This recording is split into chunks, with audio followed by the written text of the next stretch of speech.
Welcome back to another episode of the Backholder Pod. So, unfortunately, we don't have our king again on this episode. So, he's caught up with some family matters, and I hope everything is well on his end. But that said, we have a interesting article that was posted by Business Insiders. So, on their first date, he asked her if she had any debt. Today, they are a DINK couple in the world's most expensive city. So, there are a few terms that we want to break down here. So first, there's this up and rising new trend called DINK. Essentially, the long form is called dual income, no kids. So it's basically two couples. Right now, we will further discuss about the birth rates in Singapore and why there is this rise in this movement moving forward. But before that, I think as a finance-based channel, I feel that it's quite interesting that we talk about going on first dates and asking about each other's financial literacy. And I think, like Bunti like to put it, he always like to ask about people's net worth and to show portfolio, right? So I think just to preface this entire discussion, I'll get Bunti to kind of share two things. So the first thing is on the first date, asking whether the person has debt and to kind of assess the person's financial literacy. Is that I guess acceptable in today's day and age? And I think secondly, what's your take on understanding what we should do on the first date? Like, to what extent should we probe? And should it just be a vibe check thing, meaning, oh, I think there's a connection with this girl, I'll continue, or do you think we should progress further? So yeah, Bunti, the floor is yours. No, I think first time, okay, I think we need to separate, right? Let's say we are meeting with friends, any friends, normal friends, right? We're going to talk about financial, talk about investing. I think those are all welcome, because I personally, I like these kind of topics, right? So anything who want to talk to me about financial stuff, I'm happy to discuss in details, okay, with friends. But the question that you asked just now is not about talking with friends, right? It's more about like you want to be romantically involved with another person, different gender, and suddenly first date already you are asking, oh, do you have debt? How much do you earn? I mean, what kind of question is this, right? It's not suitable. I mean, for like to attract someone to like be in relationship with you, I think at least not in the first or not even in the first 6 months. I don't think that's appropriate. I think you can talk about those things sometime in the future. Of course, preferably before you get married. But I don't think it is appropriate for the first meetup. I'm opposite of Punti's thought. I think it's appropriate, but maybe not on the first date, but within the first 6 months, you need to know what you are getting yourself into already. Like, not right before the marriage, right? Like, imagine you are going to marry like next month. Then you suddenly ask your wife, hey, you got debt? Then she say, oh yeah, actually I owe Along $1 million. Then are you going to cancel your marriage? Like, it's too late already, right? You have already paid all the money, bought the rings, say hello to their parents already. So it's too late. I feel like within the first few dates, you need to probe already. But you don't do it directly, like how much debt you have, right? You're not the bank, you're not the government. I think you can do it like tactfully. Before I met my wife, when I was still single and desperate, I went to dating apps. So what I did was I scheduled, it's basically like an interview. Like I scheduled the meetings like an interview. So 1 week twice, 1 week once. I did it for like 2 months. So after a few rounds of interview, that's how I met my wife. So I usually do this. Wait, sorry, what do you mean by interview? So first date lah, like asking them out. No, interview means that it's not just one person. It's like, there are 5 and 10 applicants. I don't understand. No, it's one person but I don't know, can you really call it a date? Because it's not someone you are 100% interested in, but you are interested to know the person more. I would call it more like a meetup It's not like a romantic date or anything So pre-date probably is pre-meetup screening session. So during the session, I will ask, oh, what do you work as? Usually you will find out during the chat already, but maybe you can ask a bit more during like, oh, what do you work as? What do you do in your free time? From there, I think you can more or less tell what kind of lifestyle the person has already. Like, or if the person say, oh, I like to go rock climbing, or then it's a sporty person. And then if the person say, I like to go and shopping, then she maybe has a high maintenance kind of thing already. So you can slowly prod from there. If you are nearing the money topic, then the person get a bit more agitated. They say, oh, okay, maybe it's not suitable for me. I think there are ways to probe without being so direct. But I think the context here is because they did. I mean, Business Insider was quite sneaky, so I think they slide something at the end, which is the world's most expensive city, and essentially, the discussion is around the island that we are in, which is Singapore. So I think Singapore has been infamous for this, but of course, I think our ministries have came up with statements saying that it depends on the comparison and the basket of goods you're comparing to. I presume that it's still quite affordable if you go for the affordable option versus the ones that they do the comparison. But I think just a very quick note on the side, right? I just wonder. So from Bunti, maybe I ask Kelvin first. So if Kelvin, let's say I'm the girl that you are screening today, I tell you I have very good financial capability. I'm a very woke person, meaning I watch your videos. I make sure that I do savings, 50, 30, 20 rule. I prepare for my retirement, etc. However, let's say that my parents left me a $500,000 mortgage on our condo right now. Like, and they are nearing retirement already. So it's not my dad. I don't have bad financial decision or poor decision making skills. But it's my parents left it down to me and they are nearing retirement. So they're expecting me to take up the debt. So how would you navigate such a scenario or situation? Before she met me, she already can pay ma. So there's no issue, right? What do you mean by before she met you, she can pay? So the parents pass on to her. This means she's financing the mortgage already ma. So I go in, that's even better for me. I can stay for free in a condo. Never ask you to stay. Maybe it's for the parents. Okay. But I'm just saying, what if, because I think intuitively was like, if a part of her income or a large part of her income has to be used to finance the mortgage, means there's lesser money for your combined new household, right? Or how do you think about this? Actually, I don't think it's an issue. Like she can already finance the mortgage. If her parents can pass down the condo, this means the parents is more or less rich already. Then like I say, it's better for me because I get to stay in a condo. Basically, I have more options as compared to someone who doesn't have any property on hand, right? Then we have to consider, should we get a BTO? Should we get a resale? Then tie ourselves down for another 5 years kind of thing. I understand where you're coming from. Basically, the girl has more financial burden, but I think it doesn't really matter also. Because from the dates, you'll be able to tell if the girl expects you to pay for everything, or are you the kind that will go dash on your first few dates. So not too much an issue. If anything, the screening is there for a purpose. Scared the screening criteria not up to standard. But anyway, what about Bunti? The perspective Yeah, on I think the question that you asked, right, is not just about the condo or the debt. It's more like what if there's external stuff, especially, like family commitments suddenly that pop up that affect your financial planning, right? It could be like suddenly a mortgage, condo mortgage that passed out, or it could be like a medical bill that suddenly just come out. You still need to manage it, right? So I think these are the external things, but I think the more important one is not all these things, because the external factors, right? I think most of the time we don't have control. Even we ourselves can like suddenly go to hospital and need to pay a large bill, right? But I think the more important one is the attitude and the attitude towards money, because attitude, right, I think it's very hard to change.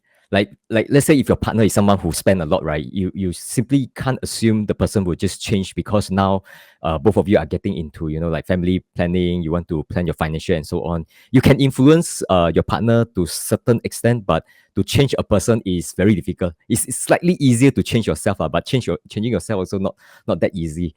I think this is the one that you need to get it right first. And as long as the person is like the right person, you two of you have like similar goals, similar kind of thinking. All the other stuff is just like you manage along the way. It's just that I think to handle situation like you just mentioned, right? I think sometimes I do feel that there's a value of not disclosing too much in terms of how much you are earning, especially with your not with your partner. I mean with the family. So you need to keep certain informations to yourself only, so that people don't expect some sort of financial support from you. Because all of us, we need to take care of ourselves first, that's the first step, and let's say if you already taking good care of yourself and you want to help your family, I think that's within your boundary. But let's say if you are not willing or not able to, but people expect you to do extra, right? I think that's the part that dangerous, and there's a mismatch of expectation, and that one can cause problem. Hey, Eric is back. So let's give a round of applause for welcoming Eric back to the discussion. So Eric, I wanted to know, what if today, let's say your not your partner, maybe your partner's family have a very adverse relationship or idea about investing. So you know you're a very avid investor. You have quite a lot of you make quite a bit of money as well, and they tell you, hey, investing is a scam. Don't waste your time. Don't why you put your money and burn in the market. Confirm lose money one. Then you want to invest. Then how would you approach this? Just to share a bit, last time, right, when I first got to know my wife, we were both teachers in a school, right? What actually perked my attention, right, was that there was one occasion where we were just chit-chatting at one of the benches, right? And then they were asking, hey, wow, we got our bonus. Then the girls were discussing, wow, I buy this bag, branded bag and all these things, right? But when it got to her turn to share, right, because they are all girls, then my wife say, oh, she bought 2 lots of Capital Mall. Then I was like, what? Like the rest were saying like going where for holiday, and then what kind of Chanel bag or Dior bag or whatever, not bag lah, branded bag. Then she was the only one that say, oh, I bought myself 2 shares of Capital Mall. So like in a group of teachers, I don't know whether you guys know, teachers, I think there's 2 groups. One group totally don't invest. Usually that's the more ladies group. Most of them don't invest. Then the guys group, they're either gamblers or they're very into investing. Okay, so it's very surprising to me, right? Out of that group of girls, there was one girl say, her bonus, she don't buy bags, she don't go shopping, she don't go spa, she just invest, and she's very happy about it. Then every time they can give me like 10多块, like every quarterly, and then she's very happy about that. So that's the first thing that actually intrigued me about my wife.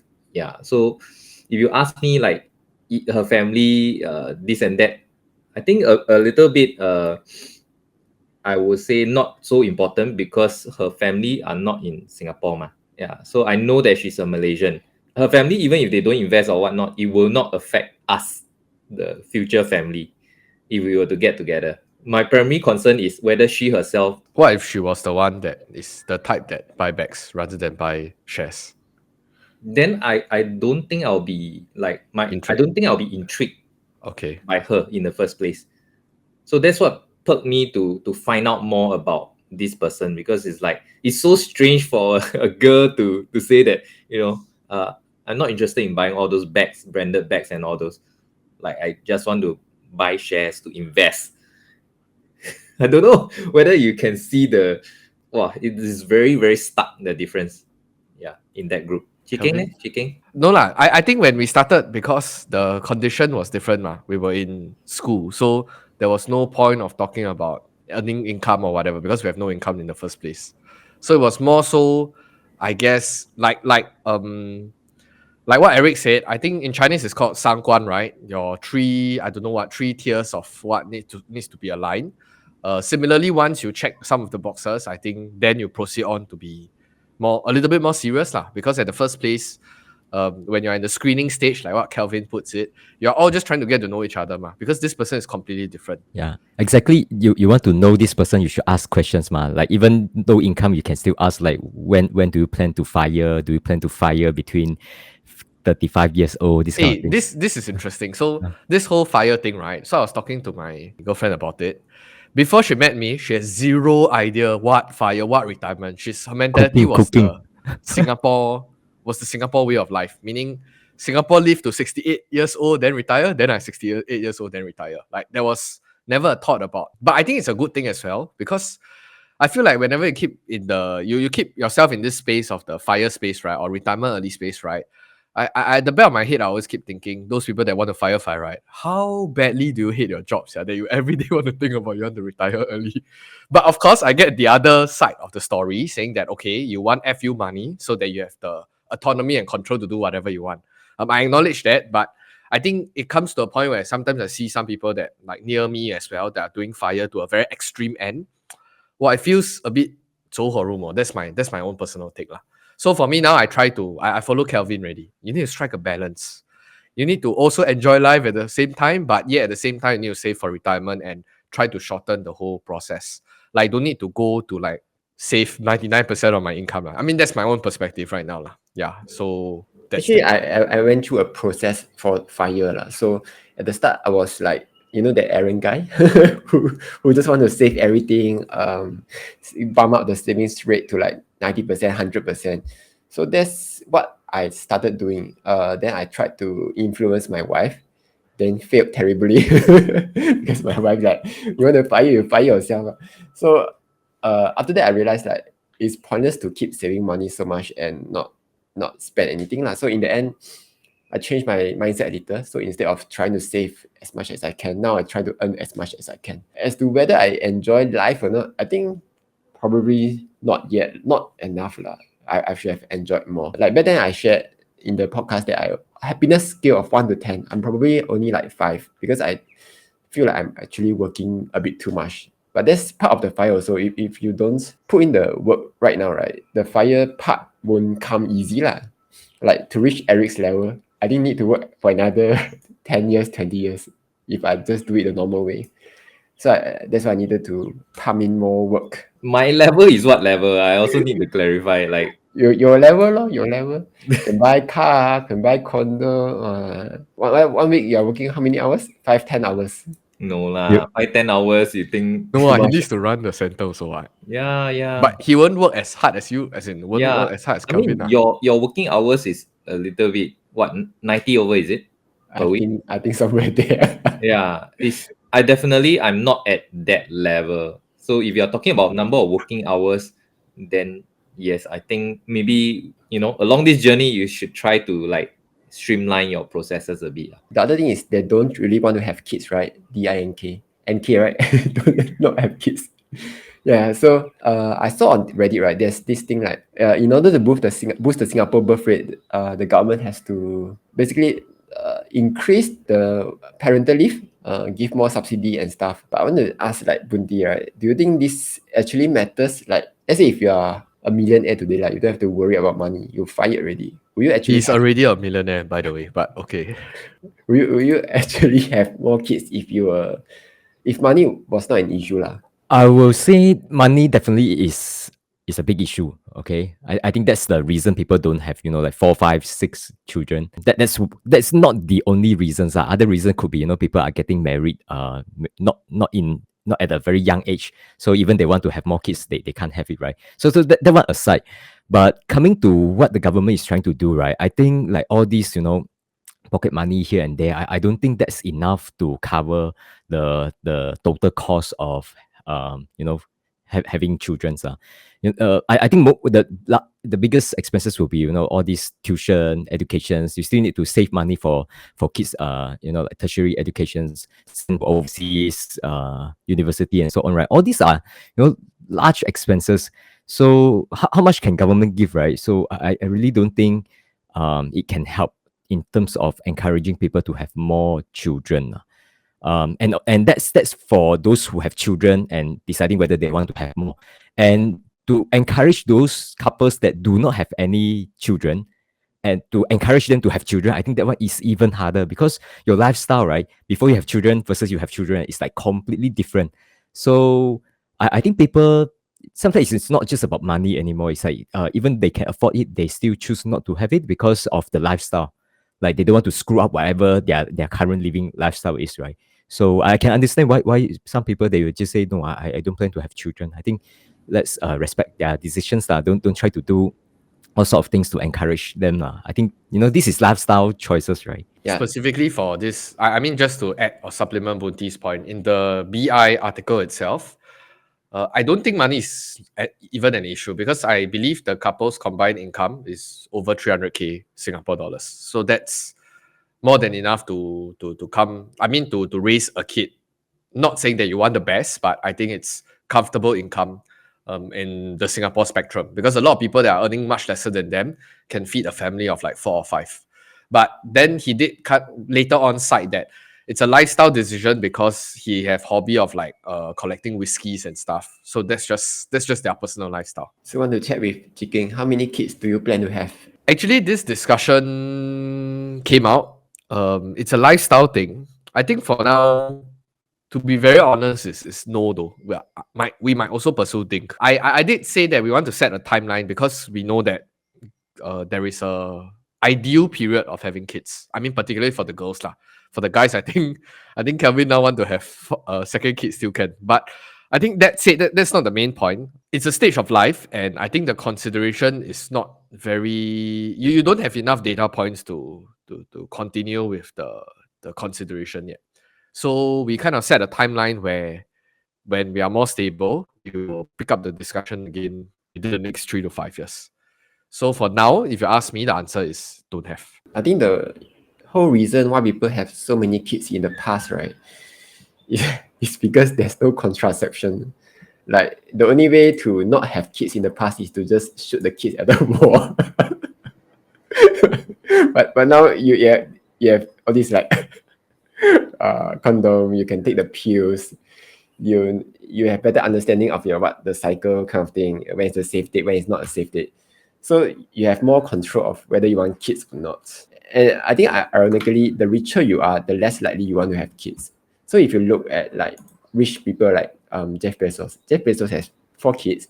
Bill Gates 3 kids. The only special one is Elon Musk. He's going around spreading his DNA among three women. So right now he have 11 kids with 3 women. Okay, when you are not rich, money is a bigger issue. It also have the opposite effect. So the poorer you are, the more kids you will have. So if you look at the lower income families, they have like 5 or 6 kids, that as compared to the richer people who have only like 2 kids, 1 kid, like Eric. Why though? Why do you think there's this? Is it a correlation or is it a causation? I think it's about like if you are richer, right, you have something to pursue. Not to say that the poor don't have something to pursue. It's like, okay, let's say if you are richer like Eric, right, you have to run you have more interest in elsewhere. Like I want to run a tuition center. I want to bring my kids here. I have something better for my life. From my perspective, right, I think we kind of decided to stop at 1 because, again, I think it's a lifestyle choice. Like if we have more, definitely we can, but the lifestyle will have to change. Like have to be a bit more prudent. Maybe cannot buy condo, all those things. So for some people, I think kids are like a joy. I mean, my son is a joy to me also lah. It's just that if we had a choice, which I think we do, right? If we have a choice, then maybe 1 kid is enough to feel the joy from 1 kid. Don't need like 4 or 5 kids to feel all the joy, because sometimes it's a little bit overwhelming. I also don't know whether is it because girls nowadays, women in general, they are more stressed because they are expected to work. They are also expected to 持家, keep the family, everything orderly running, because people will judge the wife, not the husband. If the house is messy and the kids are like unruly, they will like look at the wife like, yeah, this mother never even iron the clothes for the child. So crumpled, then the hair so messy. They obviously they won't look at the father and say, hey, never comb his hair. This is never the judgment doesn't fall on the father. And I think the ladies, they know that, so they are always like a bit worried about how others look at them. I don't know whether you guys notice or not, Bunti and Kelvin, when you guys go out, right, as a family, your wife will be the one that wants everyone to be dressed properly, like everything 奶粉 whatever must 带齐全, Yeah. all these things must be there. It's true lah, but then let's say if they look at the family, wow, this family no car one, not staying in condo one. Pui, that one is like look at the father lah, right? So it's the same thing. It's just that how society associate with all this. The problem is this. The problem is this. We have only one job. Our role is just as that as a provider. But for the ladies, right, because they need the sense of security, they also want to work. They also want to contribute to the family income. But at the same time, they also have to, maintain all these things at home. I would say 90% of the thing at home is maintained by them. It's the same thing, ma. Wow, the wife still need to work. Then look at the husband. Pui, wow, this father, this husband useless. I mean that is, again, you're circling back to the same thing, right? Because husband, your main job is just to earn the money. That's basically, we know what that's our job, and we are very focused on it. Yeah, a lot so simpler. We can put all our energy into it. But for the wife, right, do you know how much energy they have to sacrifice to have one more kid, and the onus of taking care of that extra kid, the next kid, and the next kid after that, all falls on them. Like it's 90% moms. It's okay. Still, this is a problem. Not 100% can be addressed, but can be helped out with, helper and so on, right? So as long as you have money to take care of all these things, I mean, many problems can be not 100%, but can be 80% solved. Yeah. I'll Can lah, blame can the lah, can lah. I'll blame the main provider. Yeah lah, everything can be traced back to the provider. Like, you no money for me lah. You no money to buy a big mansion lah. How's all the maids? I mean, like you can trace everything back to money lah. But that's where all the couple squabbles tend to arise, right? Because you're not earning enough. Pui. You're not earning enough. Then why should I have more kids? This whole low birth rate thing, right? So Singapore is one of the lowest. I'm going to check. So in 2023, Singapore is like 1.17, third in place lah. So above both of them is Taiwan and South Korea. So like, do you guys think that this will be a big issue for Singapore in 10 years time? I think because I think they say like 25% of, or is it 25% or is it 1/3 of Singaporeans will be elderly by 2030 lah. Like, so this will be a big issue. I think it will be even bigger issue because you see people like famous influencers talking about, I don't know whether you all recently saw, basically talking about how he's gonna move out after retirement, like trying to seek refuge in our neighboring country. I think there might be an increasing amount of movement where younger people are moving out because they want to seek. Actually, personally, for myself, I have friends that already moved overseas. Not migrating, but just going out to work because a lot of other countries are providing really attractive visas. I think the UK is one. They give like 2-3 years free visa if you are graduated from one of the local U's because they deem you as high potential or I don't know what, high credibility. I'm not gonna go down the route of discussing whether their policy is right or wrong, but I'm just saying that in the future, if we project forward like that, number one, we already have low birth rate. Number two, if we have this so-called talents getting attracted to other countries, Singapore can only try to refuel back by attracting other people's talents into our countries. So that's on one hand, which is the current segment of the population, which is nearer to my age, the younger ones. And then on top of that, if you layer in the second order impact, which is you see inflation and you see price of goods and you see lifestyle being kind of the quality of life being generally reduced because of increased costs. Then you see people saying that, even those richer ones saying that they are getting bitten by inflation and they want to take 32,000 ringgit to go to Malaysia to spend, right? And then when one person lead the way, a lot of people follow. Even the retirees are not spending money. Our consumption economy is getting smaller and smaller. I think that's the worry, like if we continue to project or 推演 for the next 10, 20 years. So I think that's the bigger worrisome thing now. But I guess in the more globalized world, right, a lot of the jobs will be competed into, like the more lower, less value-adding jobs will be competed away. Whether is it through technology, full self-driving or whatever, through AI or through outsourcing and whatnot. So that's why I feel like in a general broader scope, you can see that Singapore's government in the recent budget has always been pumping a lot of money in upskilling and trying to push people up the value chain. I'm not too sure how it will work. I don't know how effective it is, but you ask me whether I'm worried or not. If I don't have kids, I'll be not worried because I'm here for a good time. If you tell me I have kids, then I will probably start to get a little bit worried. So that's just my 2 cents about it. Actually, for Singapore, they are quite smart. They know this birth rate thing is an issue. So back then, they actually went to my school, not there. The university went to my school, asked us like, oh, do you want to come to Singapore to study? Then, as it turns out, all the smarter students all went to Singapore, and all the grades which are not as good all stayed in Malaysia.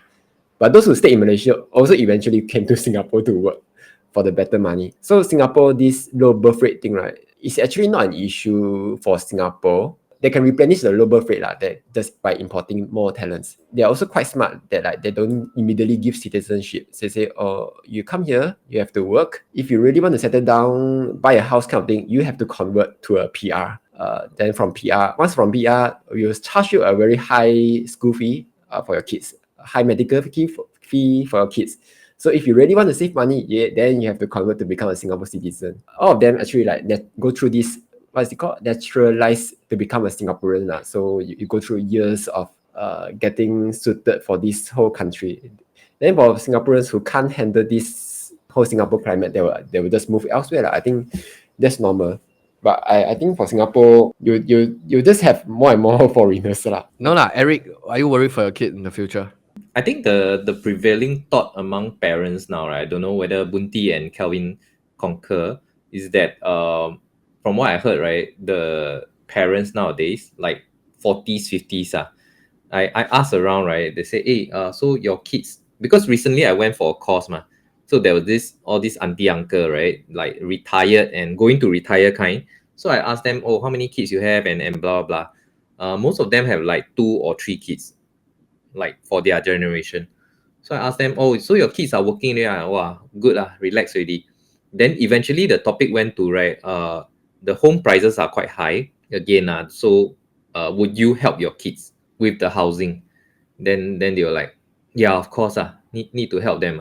So I think parents nowadays, like those a bit more okay one, they settled their retirement, they will try to help their kids. I think me and my wife, we also come to this agreement that most likely we have to help him with the at least the down payment. Yeah, because it's very, very tough for them. I mean, I imagine after about 20 years, once he's grown up, the prices of housing will be like nuts. Double again, right? Hmm? It will double again. I mean, that's the rule, Probably. right? Rule of 20, right? Every 20 years it will double.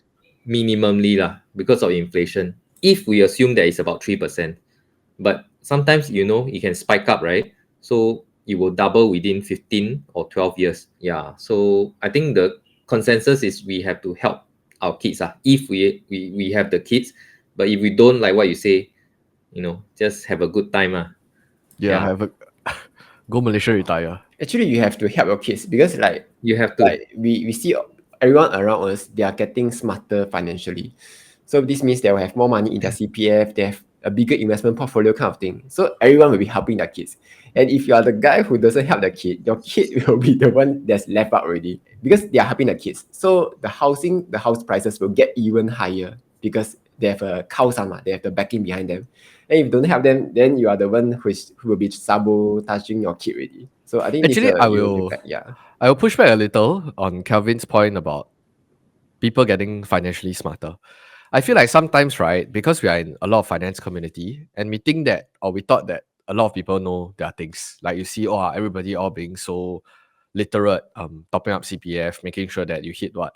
But then actually I've come to realize, right, that because you have CCAs in school, and then I talk to people in other faculty. Let's not talk about finance, because finance people, that's their bread and butter. They should know how to look at companies, they should invest earlier, what's compound interest. All these are taught in the course curriculum.